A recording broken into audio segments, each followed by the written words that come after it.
A summary of news from across the country now on BBC Two Scotland in Reporting Scotland with David Robertson. Good afternoon. Jack McConnell's been given the royal seal of approval as First Minister. He received the royal warrant from the Queen to continue in the role. He'll now set about reshaping his ministerial team. It's expected the First Minister will announce details of his cabinet tomorrow, including the portfolios for new ministers. With just 2 days to go until Celtic meet Porto in the UEFA Cup final, thousands of fans from both clubs are heading to Seville.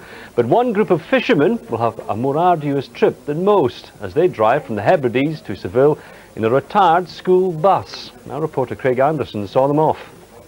Negotiating the tortuous single-track road between Battersea and Barra was the first obstacle for the intrepid travellers. We can make it over this hill here, which is the Rue Glace. We can make it over this hill, we'll make it to Seville. The specially painted bus may be 23 years old, but it does have its own house band, and much of the vehicle's been replaced in the past week. We had to put wheels on it. Lights, all these windows, they're all new, yeah. What else did we have to do to it? Get rid of some of the seats. There's too many seats in it for sleeping area, you know. But without tickets to the final in Seville, what are the Battersea boys going to do when they get there? Have a game of footy with the locals. Maybe see Chick Young. He might supply us with a ticket for the game. Never know. We might not have the tickets, but we've got the booze.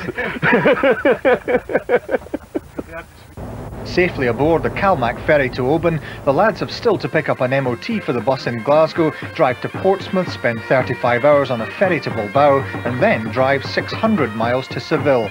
But they insist it's worth it. They're having a party on the way. Craig Anderson reporting Scotland with the Battersea boys.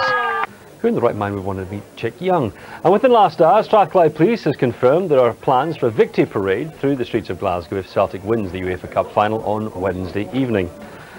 A pressure group wants better medical procedures in cases where parents are accused of abusing their babies by shaking them. As Europe's first conference on shaken baby syndrome got underway in Edinburgh, they also asked for a public inquiry. The pressure group has cited recent medical evidence which shows that minor falls and birth trauma can cause similar injuries.